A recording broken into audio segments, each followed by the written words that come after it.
Welcome back, Global War in 1939. We are moving on with our in-depth series. Today we will be looking at the European side of the Commonwealth, which would consist of the United Kingdom, Canada, South Africa, and then from here we'll finish off the rest of the Commonwealth. Now, we do need a definition out of the way that we do need to cover.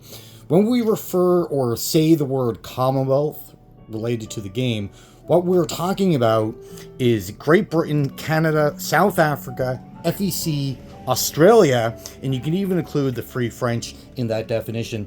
So that's what we're talking about when we say the Commonwealth. Now, when we say United Kingdom, then we're just talking about this island and their holdings in Africa. The rest we're not talking about. When we're just referring to FEC, then that will obviously only be the territories belonging to India. Okay, so now that we got that out of the way, because sometimes it could be confusing. I see people, they'll interchange the word United Kingdom and Commonwealth, and they are intending to talk about the whole faction as a whole, but they'll just say the Great Britain, but that's not actually the case. United Kingdom is just Great Britain, the holdings in Africa. The Commonwealth is everything. Okay, so now that that's out of the way, so let's take a look at the political situation for the UK first, and we'll get into Canada and South Africa after.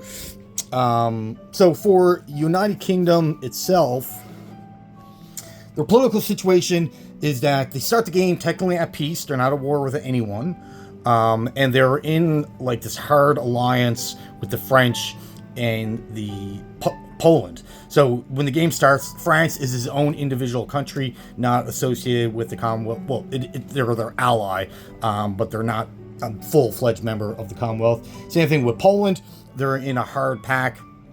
So when the Axis kick off their conquest of Europe, when they attack Poland or France, they're essentially attacking Britain as well. So anytime Germany or Italy attacks any of these three nations, the other two will immediately declare war. Okay? And the Netherlands would be included in that pack as well. So it'll be Poland, Netherlands, France, and Great Britain. If you attack one, you're essentially attacking them all, or the other three will technically declare war on you. Now, also included in their political situation, the Commonwealth or Britain can be at war with the European Axis, but not at war with the Japanese. So, and that could go on for multiple rounds. Really what happens in the Pacific, and we'll talk about more on that once we talk about Australia, FEC. But just know that just because Britain is at war with the Germans and the Italians, that doesn't necessarily mean they're at war with the Japanese. And that will continue on like that until a certain action has taken place. So just keep in mind, you're not technically at war with the Japanese on turn one like you are with the European Axis. So just keep reminding yourself of that. Now, just going back to the Commonwealth, the political situation of this faction. So Britain is the mother nation, United Kingdom is the host or the controlling nation. So technically once Britain or London goes to war, then all of its secondary minor allies go to war as well. So that would include Canada, South Africa, Australia. So Germany kicks off things on turn one. So Australia would also be included in that declaration of war against the Germans only. But the chance of ever seeing Germany and Australia fight a battle, probably slim. You do start with an Australian in South Africa, so there could be some fighting with that infantry up in Africa, but to see a German Navy go after the Australians, probably slim, but technically they are at war just because of the nature of the Commonwealth. Great Britain is the home country, and all the secondary allies will follow suit. They'll just follow the lead of Great Britain. And another key concept of the Commonwealth that you do need to really understand and how this faction functions. So the entirety of the Commonwealth, so all the pieces on the map, all the nations, they'll all fight together. So they all move, do their combat moves, non-combat phase. It's all done at the same time. So, which allows this a lot of flexibility in coordinating attacks. Otherwise, if they all had their own, if they all move independent of each other, it would make it very difficult to actually use this faction in any great manner. But where they all move and attack at the same time, it really allows you to really, push back against the Axis a lot more effectively. Now, because they move together, technically they are 5 different countries, okay? And they all have their own economies. So when it comes to your purchase phase, unit placement phase, they're all done separate. So the money you collect for Canada cannot necessarily be used to purchase units for FEC. And FEC money can't be used to buy stuff for South Africa. There is a small exception to that. But just know that all 5 Commonwealth nations have their own allotment of money that they'll spend individually from each other, but the move in the attack phase is at the same time. Now, when I say there's an exception, it's referring to Great Britain. Great Britain does have an ability that they can utilize the factories or the production facilities of their minor nations. So, meaning, in South Africa, for example, they do start with a colonial factory. South Africa is allowed to build its own unit because they have their own money pool. But Great Britain is also allowed to use that production facility to build one legal unit for whatever facility type that we're talking about. So, like, Canada has a minor factory and a colonial factory. South Africa has a colonial factory. FEC, Australia, they got their own production facilities. So Britain is allowed to produce one unit in Canada, a unit in FEC, a unit in Australia, and in South Africa, which gives Britain the ability to get its forces around the map much more quicker, instead of constantly only building here, because technically these are their only production facilities, unless they purchase more, of course. But at the start of the game, they only have 2 factories here. So instead of having everything pile up here, they are allowed to spend their money and say, FEC, for example, they buy whatever out of their money, and Britain is like, oh, I see you need an extra fighter. So then Britain itself can spend its own money to give FEC an extra piece of equipment, okay? So that's a big thing to understand. All their money separated. However, Britain is allowed to use the production facility to build one unit. Now, they can't turn around and be like, oh, I'm going to purchase 10 infantry and place them all in FEC. Doesn't work that way. It's only one unit, okay?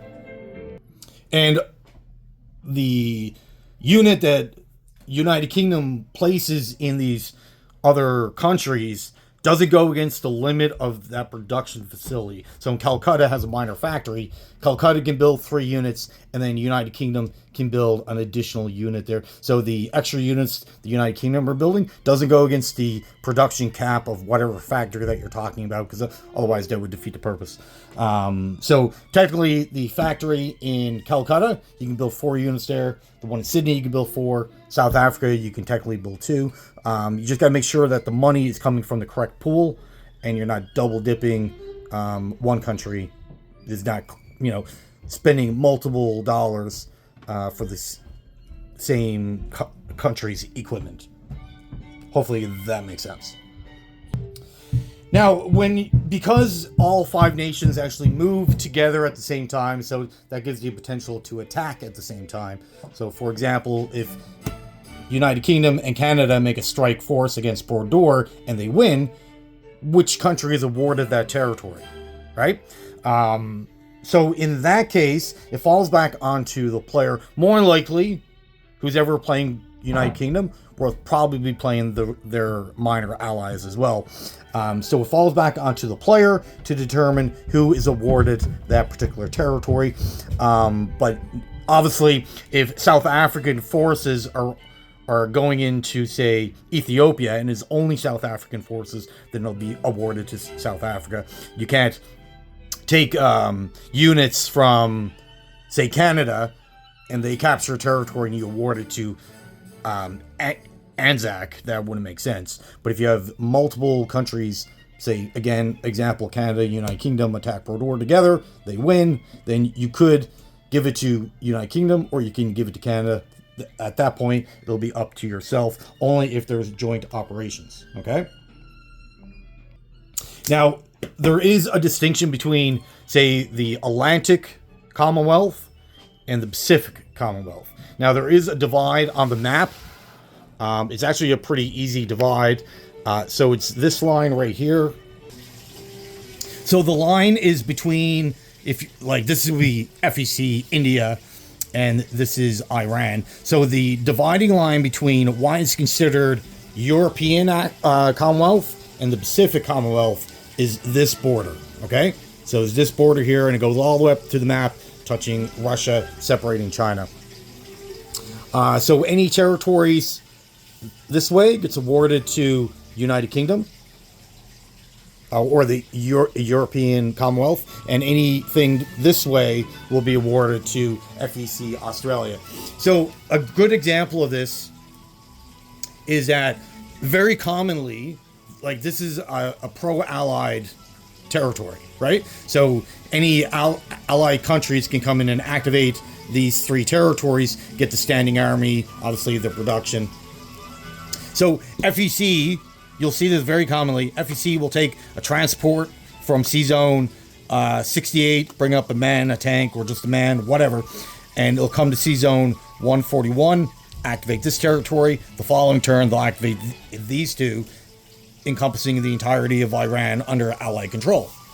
However, even though it's FEC forces that are doing this, the money collected is actually being awarded to United Kingdom, because it's on the European side, okay?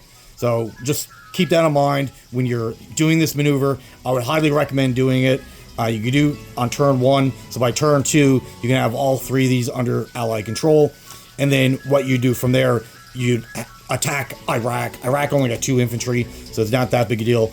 And you'll be able to get all this, which will give you even more cash, right? So that's a good thing. Now, if you don't want to attack Iraq, at some point in the game, Iraq does turn pro-allied, but there is a bit of a waiting game for that. I would just go ahead and attack it. Okay, so the political situation is out of the way.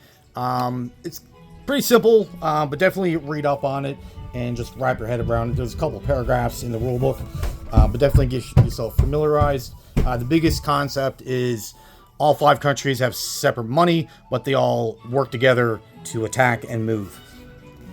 When it comes to their national production, there's a couple ways for them to actually incur new money on top of their actual production. They have 3 national objectives. Now, the easiest one to get, and the one I highly recommend you get, this national objective is so it's associated with their naval transports. So able to activate this, they would need 8 in total. So it's not just United Kingdom. This is 8 transports for the entirety of the Commonwealth. So 8 may seem like a lot, but if Australia has 2, Britain has 4, Canada has 2, well, you can see how accumulating 8 transport is not really that difficult. And you start with a good number on the board already. Now the Axis have access to sinking a couple of them on round 1 before you even get a chance to go. But it wouldn't be difficult on round 1 to purchase 1 or 2, because a lot of them are spread out across the globe that the European Axis have 0 chance of even reaching. Don't even think about it, because it's impossible. That then once they sink a couple up in the Atlantic that you do start, like C-Zone 23, 21, they'll go after those, but the ones in the Pacific, Indian Ocean, 0 chance, right? Now, and you would also include the French in this as well, because once France falls, they become Free France, which then falls under the banner of United Kingdom.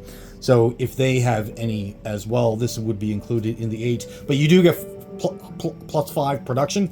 I see zero reason why United Kingdom would not be collecting this from turn 1 for the entirety of the game all the way up to round 15. There's no reason why you're not collecting this. Okay, so you need 8 transports and you get plus 5 production.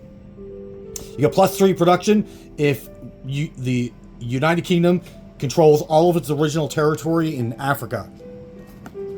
Now, your territory, which they're talking about, are these territories right here. It would also include these two, the Gold Coast.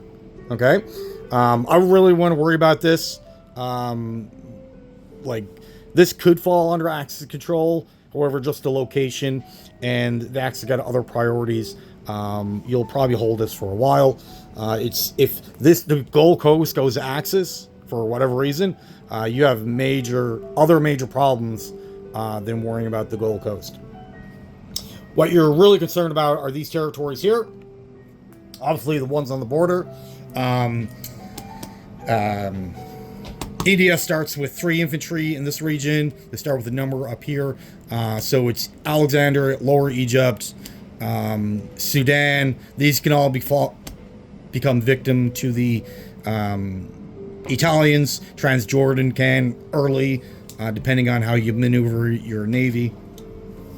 But as long as you hold all these territories plus the Gold Coast, you'll get plus 3 production. You'll get it, or should get it, on round 1, but it's round 2 onward, because United Kingdom moves before the Italians, so you're pretty much guaranteed to get this award on round 1, but it's round 2 onward where you may or may not.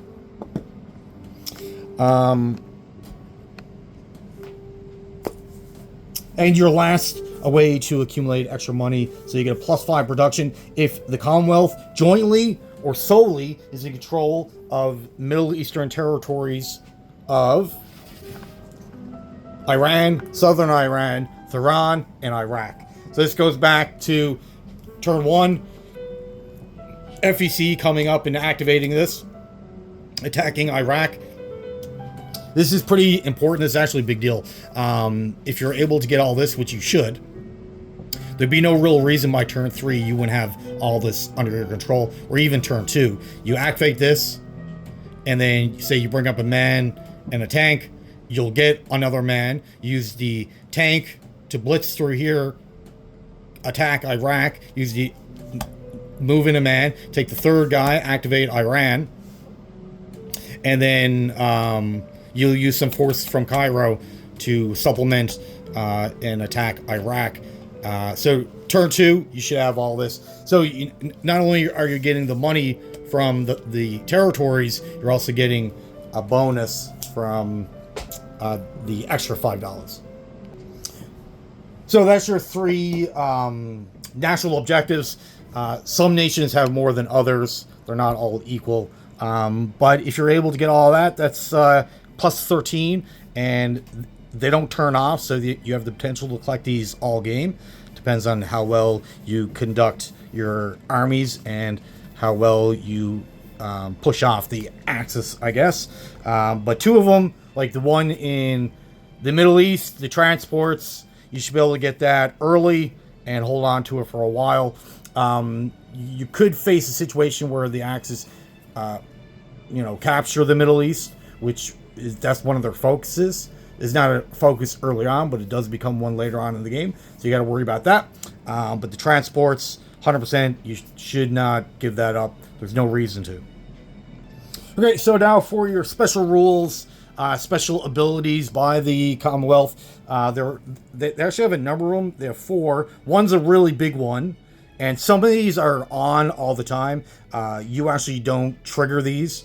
They're kept on until the Axis perform whatever action to activate these rules. But there's nothing you as United Kingdom have to do to make these work. It's all solely on the Axis. So the first 2 are actually, they work together, right? Finest Hour, Call to Arms, 2 different abilities, but they kind of work together depending on, and the biggest example would be if the Germans are trying to conduct Sea Lion, then this is when you want both of these abilities to kick in right away. So in the finest hour, infantry defend at a +1.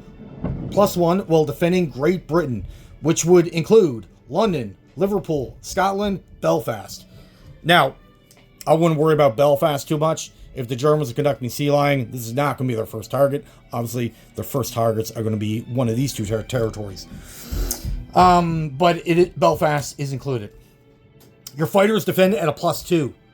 So you do start the game with a good number of fighters in Great Britain. You want to keep them there to a degree. You could move them out towards help your force out in Africa, of course. But you want to keep a couple fighters for the biggest reason, for the scramble ability to help your navy and whatever else is going on. But it's say the Germans come up Sea Zone 16 with a fleet, bunch of transports trying to conduct a landing. You do have the option for a scramble. However, under the finest hour ability, if you scramble, then you don't get the +2. You only get the +2 if you're defending the land territory. So just keep that in mind. Okay? Also included in the finest hour. Now this second part of the finest hour only triggers off on turn 1 if the Germans perform certain actions, which would be if they try to do Sea Lion on turn 1. Basically what ends up happening is that the BEF will step up and be recruited, and you'll immediately place, before the battle even starts, before you roll any dice, you'll immediately place 3 free infantry in each territory. So if they try to do Sea Lion on turn 1, which it is possible, very difficult, but it could be pulled off, the British will get essentially 9 free infantry. 3 in each territory, and of course they will get the +1 on defense. So just keep that in mind. And then the call to arms on the round that London, Liverpool, Scotland, or Belfast is attacked by any Axis ground forces. Now the call to arms doesn't have a time limit like the 3 infantry. This triggers off anytime they do Sea Lion. All right, so if they do Sea Lion on turn 2 or turn 14, doesn't matter. This will trigger off. The bill limit in London is increased to 15 from 10. The infantry on your next purchase phase is reduced to a 2 from a 3. So that's a big deal, right? So now the increased in production to 15 only lasts for your following turn after they conduct an invasion. Now, a very common tactic that they'll try to do in Sea Lion, say they got 10 transports and they're like, oh, so which will hold 20 units. They're like, I don't really have enough to take out London with 20 units, but I might be able to do it with 40 or 35, 40. So what they'll do, a very common tactic, is that they'll make a landing in Liverpool, capture this territory, removing a major factory out of United Kingdom's control, so they'll only have 1 production facility left in London. So now, and then the German next turn, then they'll load up the transports again, offload another 20 plus whatever survived this battle, and then together they'll both attack London. Obviously, the Germans are heavily tilting their hand for multiple turns to the United Kingdom, and they'll know exactly what's coming, so they'll have time to prepare.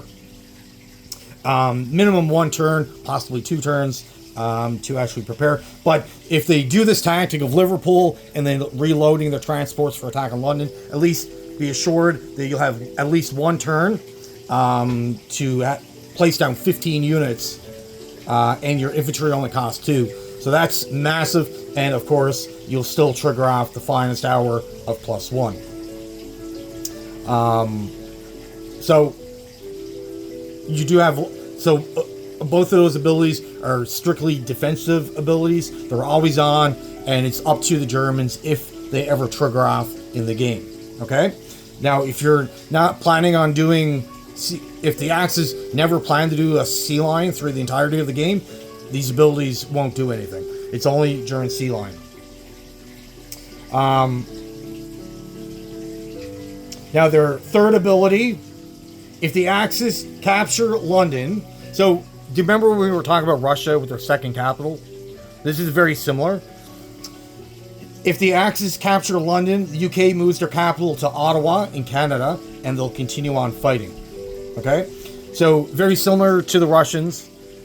The Germans, if they capture London, they'll lose all their money, but they'll move their capital to Ottawa, continue on fighting as if Ottawa is now their secondary capital.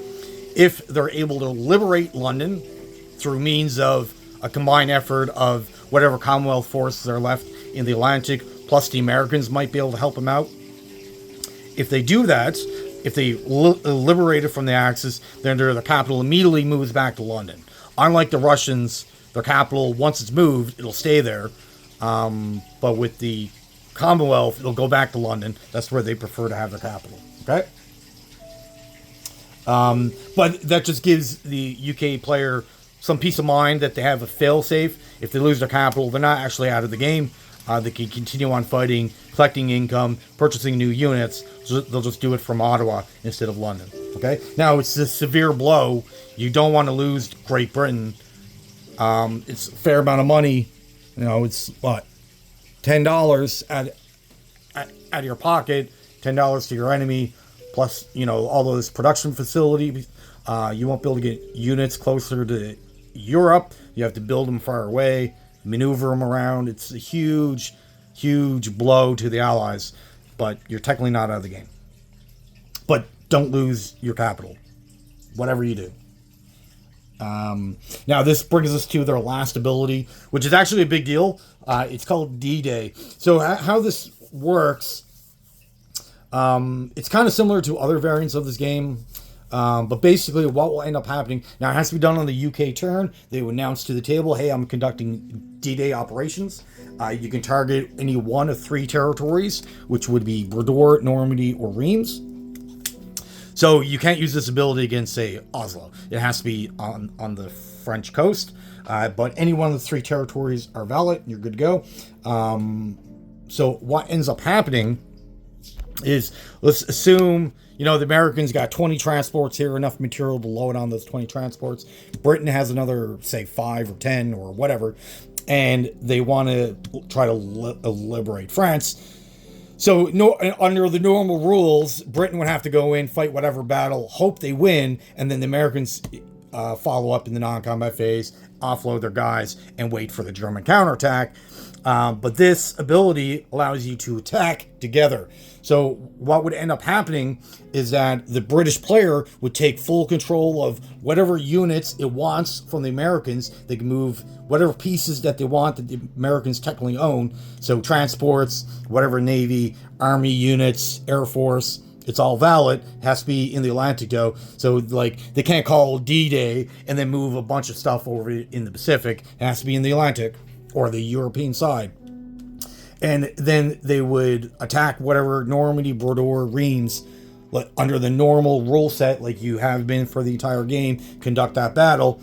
And then it's up between the American and UK player to determine casualties.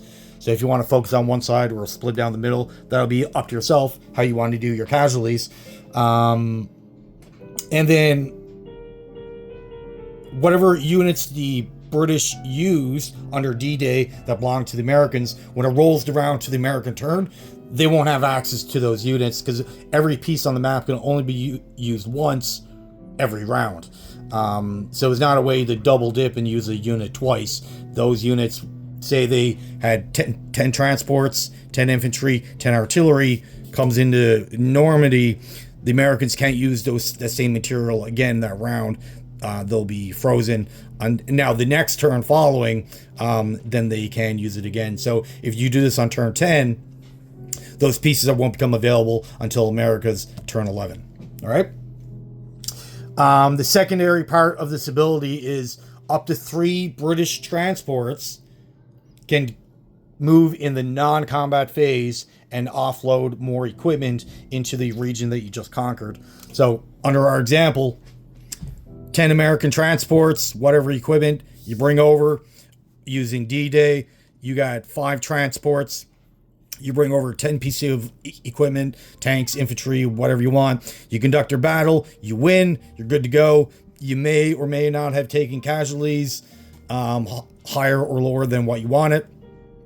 But rest assured, and this obviously only works if you have equipment left over. So if you have 10 transport, but enough infantry and tanks to load up 15, at the end of the battle on the non-combat phase, you can take 3 of your transports, come back to C-Zone 23, back to 28, offload up to 6 more units in the non-combat phase.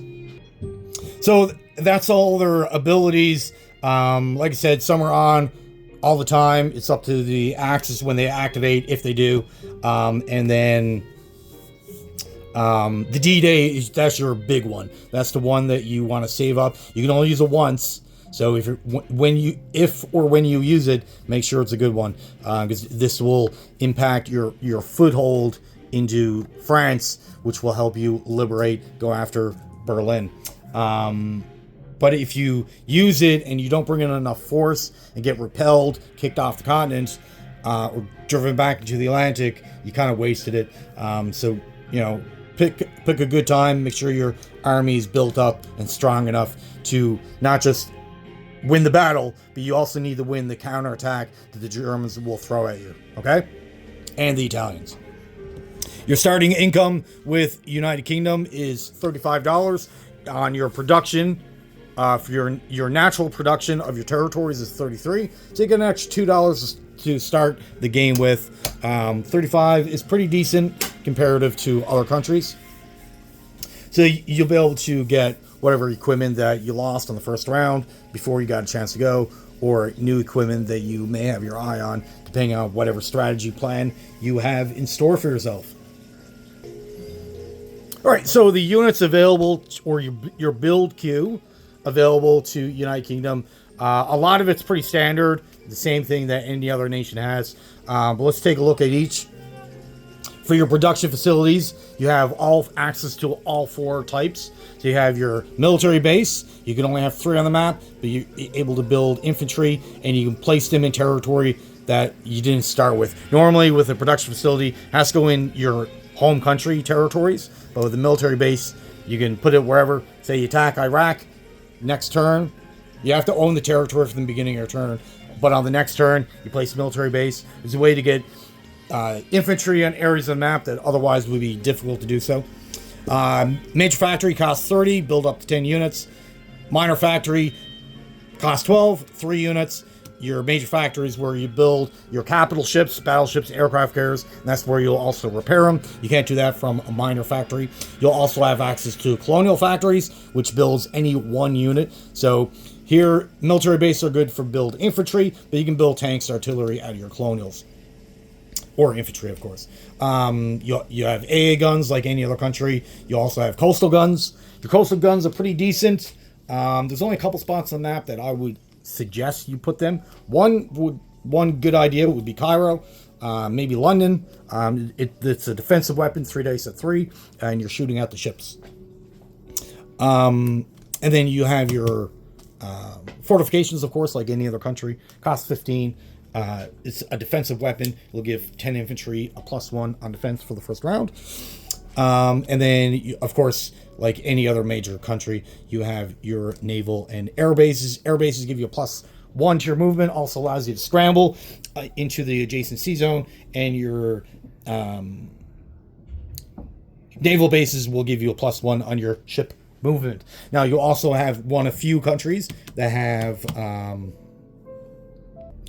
radar towers. Now, radar towers for the British are amazing. This is probably the only real country that can get these and utilize these to high effect. Now, the Axis can buy these. Certain Axis countries, not all. They can get them, sure, but the British would be able to get them and use them to high effectiveness. For example, the best example where if I was playing Great Britain, I would ensure that Cairo has an air base and a radar tower. So what the radar tower does, just like your naval base will allow you to scramble up to 3 fighters rolling at their whatever stats those planes are. Now, the radar tower increases the number from 3 up to 4. Now you can scramble 4 fighters, and it increases the defense roll in that battle by +1. So if you're going in with 4 fighters that normally hit on a 6, now they're hitting on a 7. Or you get fighters that normally hit on 7, that now they get increased to an 8. That is devastating. That will make your enemy second guess whatever kind of operations they're trying to do in that sea zone. Guaranteed. Get this. Cairo would be a fantastic place for that radar tower. And if, like I said, if I'm playing Commonwealth, I'm ensuring 100% they're getting a radar tower, they're getting an airbase, and they're getting 4 fighters. I'm doing everything in my power to make that happen as fast as possible. Okay, so we'll quickly move on to the rest of their build queue. A lot of it is standard. We've already went over most of these units from the previous videos. The British do have a couple of unique units, but most of it's standard. So they have access to normal infantry. We've went over that many times. Royal Marines is their special unit. So this guy here, this is what I use. So they cost a 3, movement of 1. They don't become unlocked until round 2, and you can only ever buy 1 per round. So you are kind of limited on how many you can get out, but they become unlocked pretty early. So start getting them out right away, and you're trying to prep them up for the D-Day attack. They attack at 2, defend at 4, which is the same as normal infantry. However, on the first round of combat, they get a +1 to both. Right? And not only that, do they get a +1 on the first round, they also can be combined with your artillery to give you another +1. So you got infantry that all of a sudden they go from attacking at a 2 up to a 4.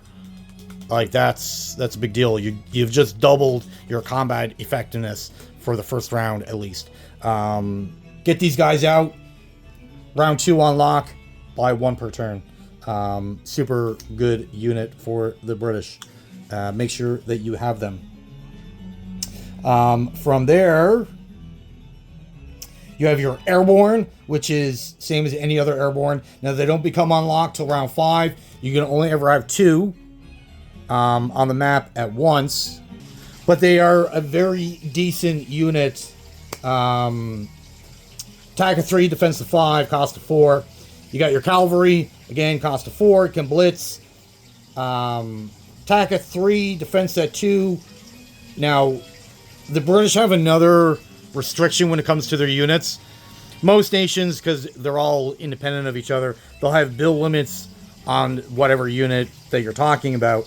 Now, with the Commonwealth or United Kingdom, they'll have build limits on their own stuff, like British airborne, they can only have 2.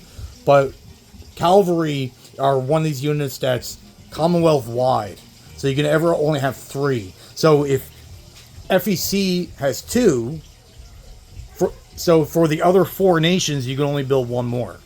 So it's 3 for all 5 countries. Okay. You got your mechs, same as regular infantry, just move 2, cost an extra $1. You have your self-propelled artillery, comes unlocked at turn 4. Yes. Unlocked at turn 4, 3 for the entirety of the Commonwealth. So 3 for all 5 countries. Attack and defense at 2 dice at 2, cost 4. Artillery, same as any other artillery. You have your heavy artillery, cost 6, 2 dice at 4 for attacking and defense. It's an artillery class, so it can boost infantry. Cannot be towed by mechs. 3 for the entirety of the Commonwealth. So you are limited. So if Canada builds 1, FEC builds 1, then the other 3 countries can only have 1. So it's not like Canada can have 3, FEC can have 3. That'd be outrageous. 3 for the entirety of the Commonwealth. Now, their armor, they have a fair amount of different armor to choose from. They have 5 levels of tanks, which is pretty good. Only a couple countries have that many, Germany being one. So you're matching them there. You got your light armor, cost of 5, movement of 2. Every tank can blitz in the game, so everyone has that ability. Attack defense of 4, buy as many as you want.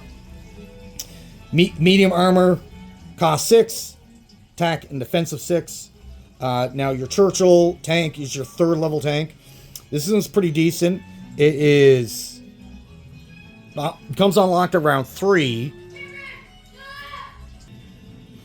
and you're gonna buy 1 per turn. So round 3 ain't too bad. That's still pretty early in the game. I still consider round 3 early game. Attacks at a 6 like any other normal tank. It costs 6, so there's no difference for cost-wise compared to your medium tanks. However, it defends at an 8. Like, that's a huge jump from a medium tank for the same price. So get these guys out for your first tank past round 3. Then you got your 4th level tank, which is a Firefly. Attack and defense of 7. Still costs only 6. You can only ever buy 1 per turn, but you have to wait till round 8 to have access to this unit. So there's a bit of a waiting game. You're round 8, you're starting to approach the late game. But once it becomes unlocked, certainly get this. So if you're hit round 8 and you're like, I'm going to buy 2 tanks, make sure one's a Churchill, make sure the other one's a Firefly. And if you happen to buy a 3rd one, that's when you'll buy your medium. But don't skip out on these tanks. And then you have your Common tank, which is your last level. Round 9 unlock. You can only ever have 3 for the entirety of the Commonwealth. So you are limited on how many you can have. Yet there is a waiting game. But they attack and defend at 8. They do cost 7 though. So they're $1 more. But still, the British tanks are all pretty cheap comparative to other nations. And the price of each tank doesn't really go up until you hit your 5th level, which is a late game purchase anyway, so I don't really want to worry about it. And then, like all tanks, they can be boosted by your tacticals to give you a +1 on attacking. So your combat tank can actually attack at a 9 if paired correctly on a D12. You can't get any closer to a guaranteed hit than rolling at a 9. So that's a big deal. Moving on to their Air Force. Their Air Force is, some of it's pretty standard. They do have a couple of extra fighters that other nations don't. So you have your Swordfish fighter, which is your weakest type. Costs 6, so for a fighter class, $6 is super cheap. Most fighters cost 10 or upward. But for a cost of 6, now this is where you get your discount. They only attack and defend at a 3. And so they're not really that great. More of cannon fodder than anything else. And you can have 5 on the map for the entirety of the Commonwealth. So you are limited on how many you can have. But you're not really going to get a full squadron of these guys on the map. You'll focus on the other fighter choices before these guys. But you do start with a couple. And if you're running low on cash and you need a fighter for whatever reason, get this guy. Or they're good for the poorer of your allies to get these, because obviously out of all the Commonwealth, United Kingdom is the richest, and it should be the richest.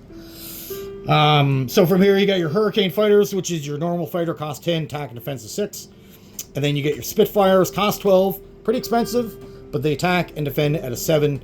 Way I view these Spitfire fighters is the same regard as the veteran fighters for the Germans, which they are deadly for the Germans. The only downside with the veteran fighters, you can't replace them when they're dead. With these guys, you can. So that's how I view them. I view them as veteran fighters that I can replace. So if one gets shot down or destroyed, it's not that big of a deal because I have the option to replace them, where the Axis do not, right?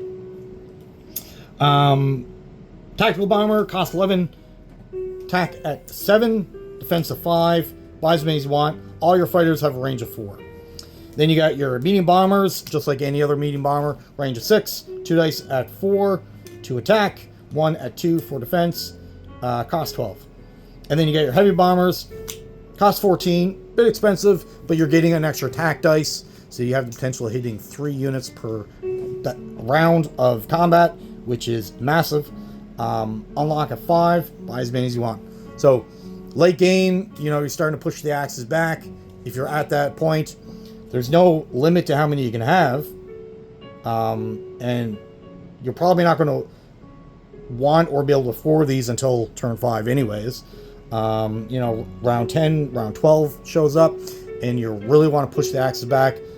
Why not get 12 on the map, start doing bombardments on the production facilities of your enemies. Heavy bombers are the best unit to do that. You can certainly use medium bombers, but your heavy bombers, you'll get much bigger bang for your buck when you're conducting raids against production facilities.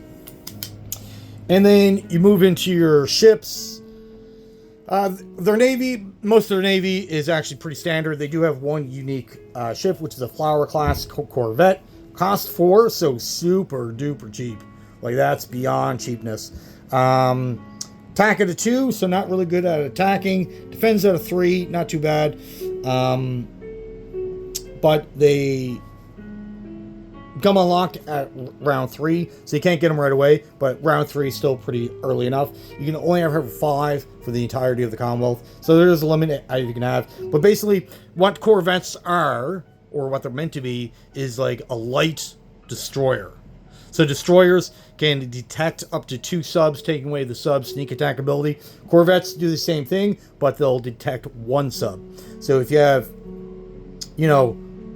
5 destroyers and 5 corvettes in one fleet, that's a good number of subs that you can detect that will lose their sneak attack ability. So that's where I would get these. They're super cheap to get, and it limits the combat effectiveness of your enemy fleet.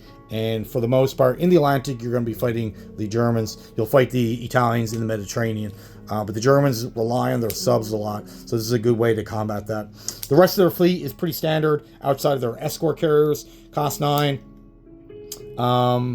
They have attack value 1, defensive 2. You can only shoot at planes, of course, just like any other carrier. You can carry 1 plane. So these escort carriers, you're probably not going to focus a lot on with the United Kingdom because you can afford the bigger carrier, but for your smaller nations, escort carriers are pretty decent. But that's it for their build queue. Most of it's standard. A lot of it is. They do have a couple of unique units, so be able to use those correctly and wage war against your enemy. Now, when we're talking about Canada up here, which would be included in the Atlantic or the European side of the Commonwealth, they do have one special rule, which is the Canadian National Railway. So it's not printed on the map. You just have to imagine that it's there. There is a trans-Canadian railway network across the entirety of Canada, and one Allied ground unit can rail any direction 4 spaces in Canada per round as a non-combat movement. So this allows you have an infantry in British Columbia that allows you to get that unit into Quebec or Ottawa, more likely to be Quebec, but allows you to get that unit over to Quebec in 1 turn as opposed to 3, right? So that's their special ability, and that goes both directions. So if you need to get a unit over to British Columbia from, say, Ottawa, you can do that as well. When it comes to their... And they also have the same call to arms ability that the British have. The turn that Britain, or London, Liverpool, Scotland, Belfast is attacked by the Axis, all their infantry is reduced to a 2 for 1 turn only. So we already went over that with the British. It's the same effect that the Canada has. For their national objectives, they actually have 2. So that's pretty decent for a country this size. They get +2 production if the Commonwealth, France, or Free France have a combined minimum of 8 transports. So this goes back to that transport thing that I was talking about with the Great Britain. They get +5. Actually, all the Commonwealth nations get some kind of increase in their production if you have 8 transports. So it's not just you're getting the 5 from Britain. Canada's getting $2. South Africa will get an increase. FEC, Australia.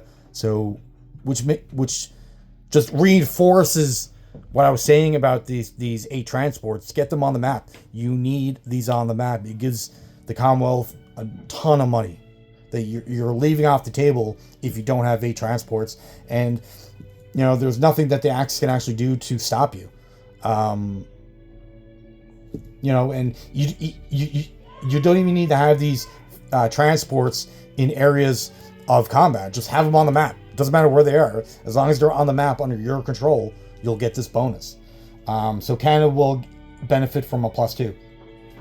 +3 production when in Canada, when the US is at war with any Axis nation, that's any 3 of the Axis, Canada will get a +3. So their actual production, if you add up their territories, equates to 10. And then once the US go to war, you have your 8 transports. You'll actually be making $15 a turn, which is for Canada, the role that it plays in this game, that is massive. $15, you'll be able to buy a bunch of stuff with it. Even if you're just popping out 2 destroyers per turn, you're adding to the British fleet in a massive way. Or popping out 2 transports per turn and sailing them across. So if you combo this up and say Canada produces 2 transports a turn, Britain produces 4 units in London, well, there you go.